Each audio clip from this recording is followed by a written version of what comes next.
Raeanne, welcome to Paper Napkin Wisdom. I'm excited to have you here with us today. Thank you for having me.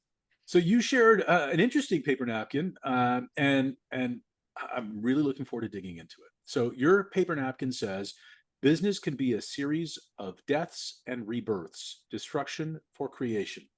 Why did you share that with me?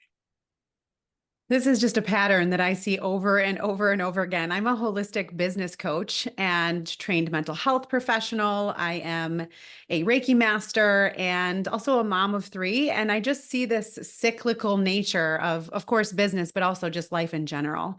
And I did say business on the paper napkin, but I really do believe that it shows up in all areas of our life, which is what I mean when I say I'm a holistic business coach, that we see the rise and the fall of the sun. We see the cyclical nature of Mother Nature, frankly. We see these things kind of come to an end so that it can create a jumping off point to something new. And when we can engage in that way of being with our business in particular, where we know that something might be coming to an end for us instead of to us, it's just a lot more healthy, a lot more fun, a lot more vibrant way to engage in business and in life, instead of being fearful about an ending. Uh, that's great. Did you always have that perspective, or is that something that came to you at a particular time? What was it like leading up to that? I think that this has been a muscle that I've built over time. I don't think that this was a natural thing that I knew right out of the gates. Although I will say that I do work with people all the time, and I may have had an easier transition into that because of a number of things that I have been through, both in my life and my career. And one of the main ones that I can speak to is that early in my 20s, in the very beginning of my mental health career, where I was serving as a mental health counselor, I worked in pediatric palliative care. And so I worked very closely with families who were going through either a very serious illness, the loss of their child, potentially a death, sometimes a cure or a miracle in a very difficult disease. And so I was very closely connected to a lot of families, a lot of oncologists and physical therapists, and all different types of providers who were in service to a constant conversation of mortality. And so I learned from these beautiful experiences, these really difficult experiences, witnessing them, the fragility of life, urgency, the importance of being present, and what works in terms of engaging in our self-care and honoring our bodies. And so I learned a lot of these really difficult lessons that I see other people struggle with into their 30s, 40s, 50s, 60s, 70s, sometimes 80s and beyond. I learned them very acutely, very quickly early in my life as a result of having the blessing of doing this work. And so I know that that's a part of how I am able to be a teacher of this to many people, because I was not my journeys of losing a child, and a very different experience, of course. But to be adjacent to that and witness it taught me a lot of really important lessons very early. Yeah. Well, first of all, that must have been a lot of learning, right? I mean, a lot of Um, observation and being adjacent to that. I love the term adjacency. Being adjacent to that and yourself having a family of three must have been hard. mhm. And I know this from my experience. My son, my youngest, had bacterial meningitis Oh, wow. and was in the ICU for 3 weeks, and recovery was, a couple of years in unfolding completely. And that changed us as a family. And my wife works Yes. at the Children's Hospital, so Oh, wow. she's adjacent to it every day, Mhm. and that, but the experience in our family was different. So I love the idea of adjacency. So taking that experience that you took, that you observed, that you learned through repetition, through observation, through perspective, how did you then apply it? Because you're talking about uh, Yeah. holistic coaching. What does that look like? How do you apply that lesson then? Oh, so many different ways that it shows up. I think one of the pieces that you alluded to in sharing, thank you for sharing your story with me. The idea that it changes our family, right? That the way that we see things and what we go through affects who we become later on. And so from a holistic business perspective, we may lose something, a door may close, and we have this choice that I saw the families had it as well, that I learned from them in the beginning phases. And that is, we can either be stuck in this space of fear, doubt, worry, just the crippling concern of our mortality or something else bad happening, the other shoe dropping. That's one option we have. We can let this be the beginning of our downward spiral, which sometimes we see, right? That if something bad happens, people lean into that story of things not going the way that we would have hoped, and we become a victim to the story, or we become depressed, frankly, or a number of other outcomes that are not ideal. And we also have this option to become something from that day, like the rising phoenix kind of phenomenon. And I would see, you know, for example, in the pediatric palliative care space, I would see families lose a child, which is arguably one of the worst things that anyone could ever go through, as far as I'm concerned, as a mom of three. And they would create these incredible journeys of collecting politicians to rally around one particular illness, or boards and foundations and charities and legacies and communities of people that come together in the child's name to insist on that child's life and legacy carrying on. And so even though they've gone through this most terrible thing that they've gone through, they're rising in a different way, and they're creating legacy and a relationship with their child, even beyond the physical form being here. Business owners can do the same thing, right? They can have something, no good, very bad thing happen in their business, and they can either let it become the beginning of their downward spiral, they can get stuck in that same pattern, or they can decide this is the beginning of the next best phase of my life. And even though I would not have preferred that, I can still become something either better, or at least continue on at the very least. Maybe even a neutral approach would be one option that they have for themselves. And so I become a stand in business for, I said it today on a call with one of my clients, that entrepreneurship, healthy entrepreneurship is, okay, here we are, what's next? Okay, here we are, what's next? And really just looking at grappling with the reality of the situation and not blowing through the need to feel feelings. We're human beings. I am a trained mental health therapist, so I'm not in the habit of helping people with toxic positivity or spiritual bypass, where we're just blowing through the thing that happened as a real human having a real human experience. I want people to create space to feel their emotions and to learn in their bodies how they're reacting and what that means. I very much encourage a space of feeling through those difficult experiences, and they are teachers. It's both. There's this dialectic reality, the both and instead of the either or. And that's why I say deaths and rebirths, because it's both. We're grieving the loss, we're grappling with the reality of the loss, and we can build again. Yeah, I think there's so much there that you talked about, and I want to sort of maybe just bring it back to one of the first things that you talked about. You talked about a door closing, right? And people feeling stuck because that door closed, that opportunity was lost, let's say in a business context. Yeah. In a palliative context, that's much more profound, I think, for most people, right?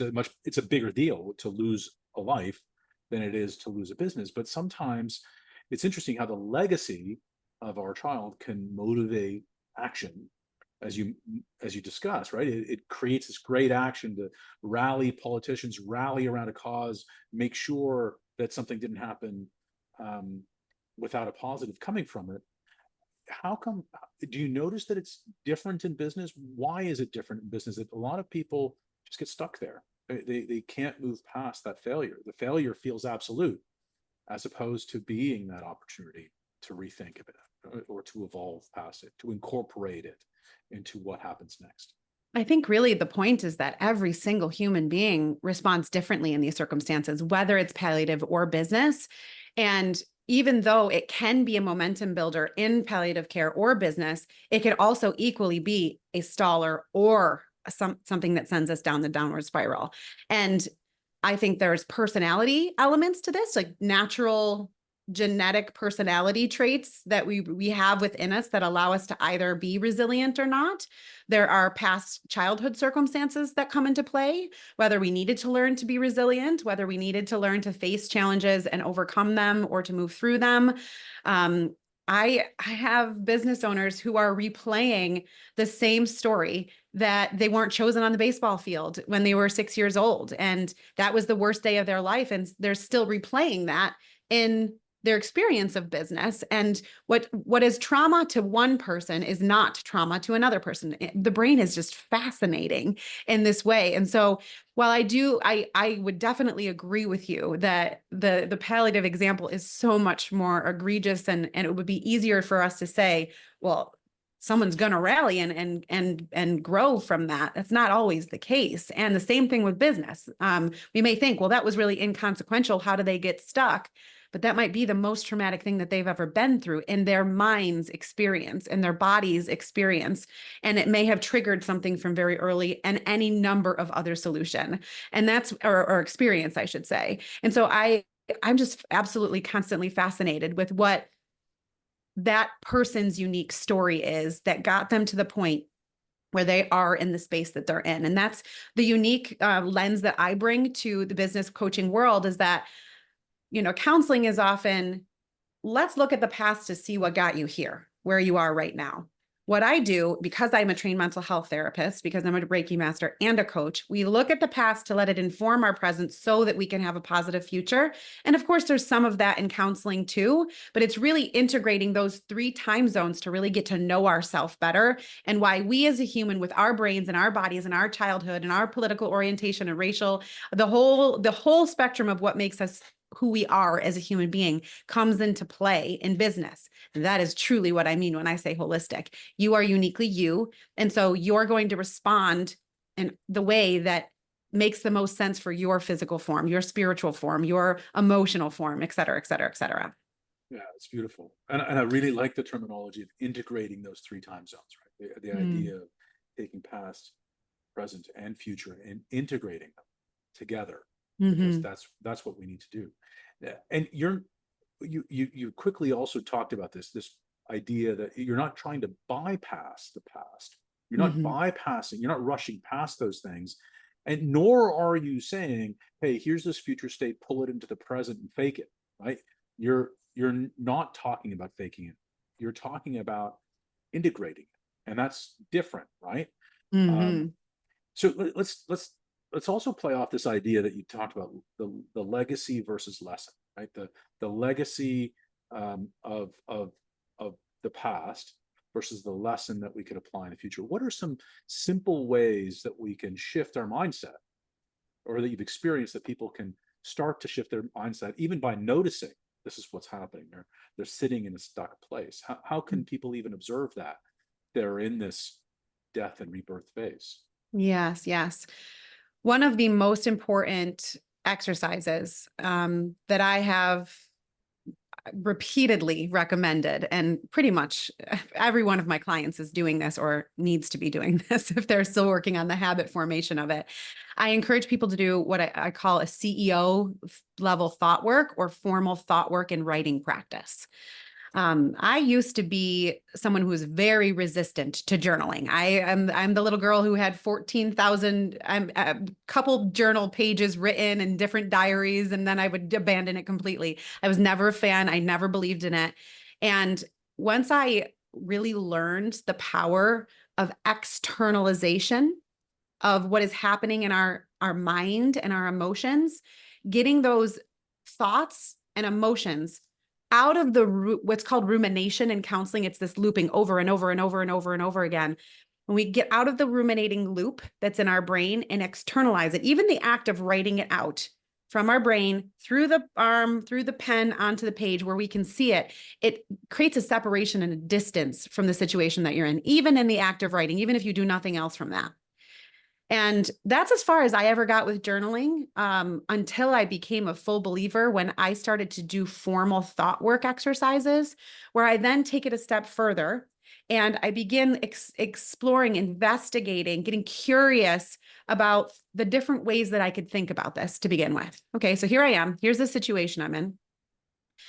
what are the thoughts that I'm having that I want to keep having? And what are the thoughts that are no longer productive for me, no longer useful, that are bringing me into the looping patterns, the ones that are bringing me down, frankly? What are the ones that are more empowering? So starting to look at these different thoughts that I'm having in different categories, and then extrapolating, and then how do I feel about these thoughts? When I'm thinking these thoughts, how do I feel? Could I imagine leaning into the emotion of this more empowering set of thoughts, and what were the emotions and feelings that I've had as a result of doing that? And same thing for the disempowering thoughts and feelings. And then we're exploring also, what are some of the behaviors that I can have in my life on both sides of the coin? Do I want to be empowered? Do I want to be disempowered? Do I want to be productive? Do I want to be unproductive? And digging deeply into what I could actually do about this, like actually thinking and investigating the thoughts and actions and emotions that I can do differently as well, which inevitably produces different results in our life. And then exploring, yes, what are the results that I would prefer? And what are the results that I'm going to get if I keep going down this path? So it's this deep extrapolation, even before we go into anything, that is all internal work, externalized on the page. And then we got to learn how to break the patterns of the old thinking, feeling, and doing, and implement new ways of thinking, feeling, and doing through a series of cognitive behavioral therapies, through lots of different pattern building, habit building, neuroscience changes. And so we're not just looking at this, we're also doing something with it. And that's where I bring in the mental health training, but also the energy work and meditation practices. So I offer this buffet of ways to actually let go of the old ways of being, thinking, and doing, and then implement some new ways of thinking, being, and doing. Yeah. So people listening, what this idea around thought work Yes. is taking the loop and extending the loop out to a journal, putting it on pen and paper, writing it out, writing the thoughts and ideas out. You're not just talking about a gratitude journal. You're talking No. about thinking through an idea on pen and paper.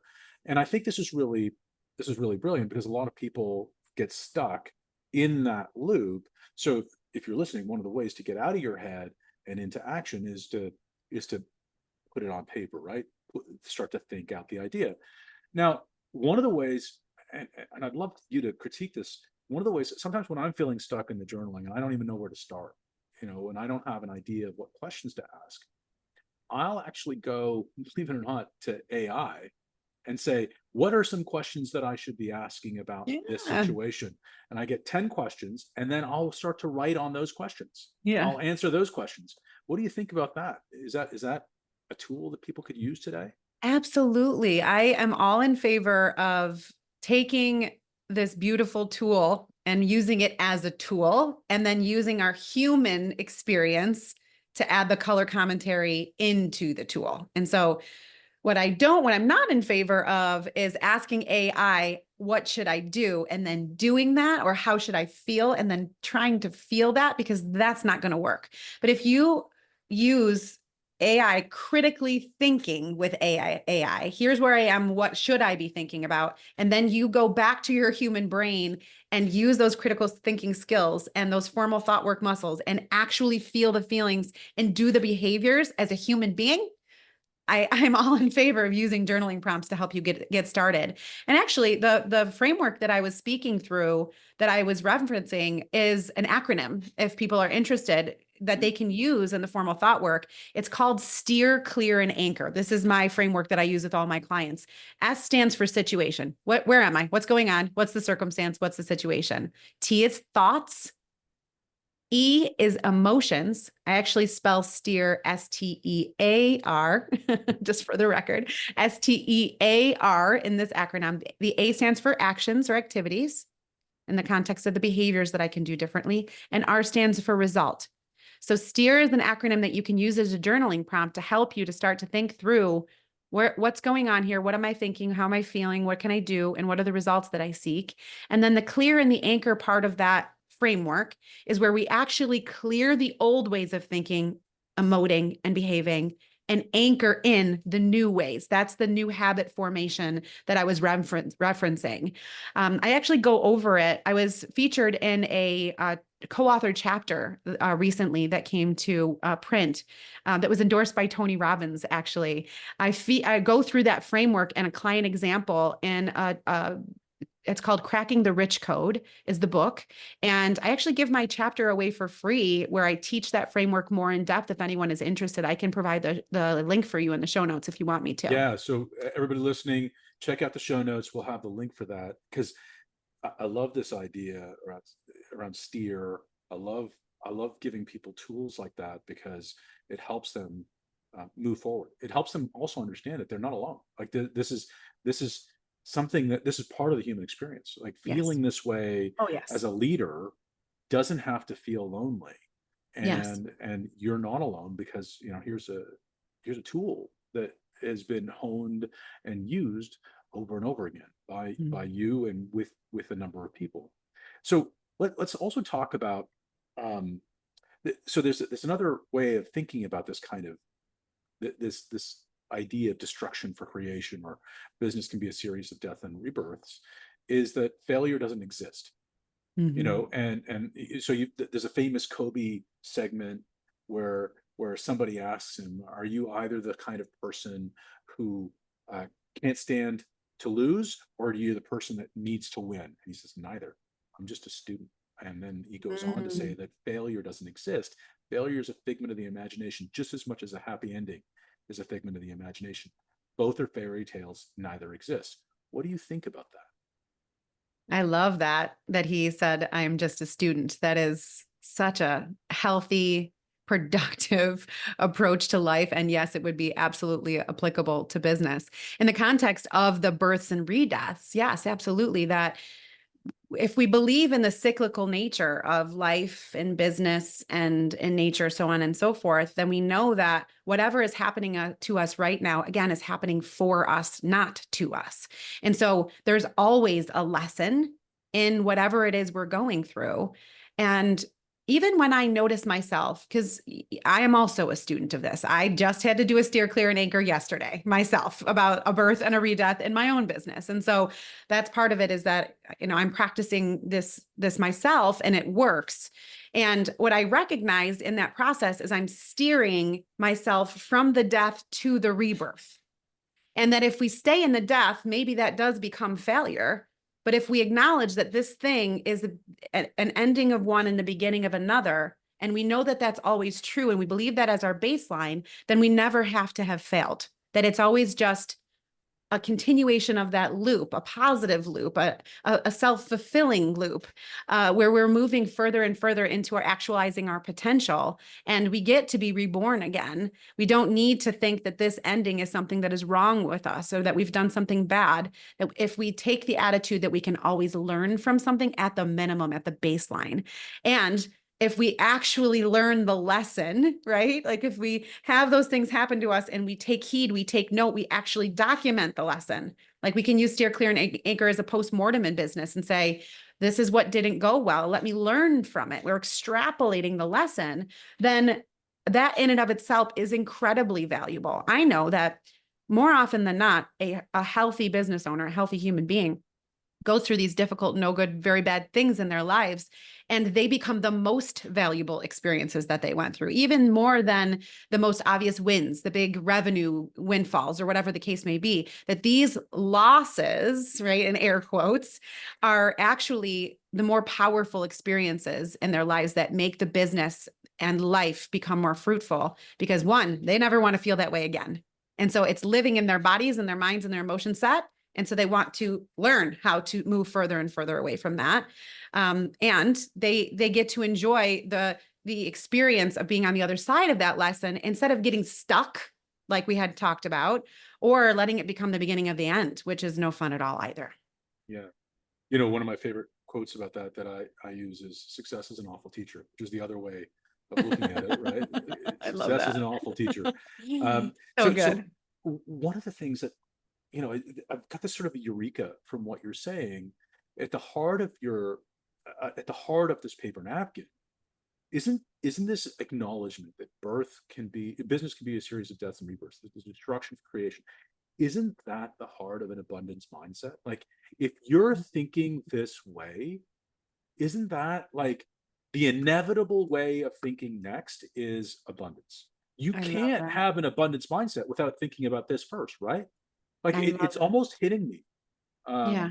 that when I'm stuck and I can't see an abundant way, it's because I'm not recognizing this truth. Yes. What do you think about that? I I love that you were able to get there from this paper napkin. I love this concept of sharing these many moments of wisdom and seeing what comes on the other side of it. And it is so absolutely true that we believe I literally will have one of those patterns come up in my experience, even if it is of scarcity, a pattern of scarcity, because I'm a human being too, right? And I notice it, I get excited about it now because I know that this pattern is coming up to be healed. And that if I can welcome the death, which that's a difficult one for some people. Like, okay, I'm in a space right now in my business where some things are falling away. And instead of suffering it, I'm like, yes, here we go. Time for another up level. And I choose the abundance path. I choose the growth pattern. I choose the evolution. And I know that sometimes we need to clear space in order for that to happen. And because I believe that the universe is abundant and that these things are happening, again, to reiterate for me, it's easy for me to be in that abundance mindset. Do I always go there perfectly? No. Do I need to work at it? Yes. But I also get excited about it because I believe this to my core. I think that is such a phenomenal place to drop the mic because that is the heart of it. Raeanne, thank you so much for joining me. I'm moved by our conversation. I thought Oh, it was thank you. fantastic. Thank you so much. Thank you for having me.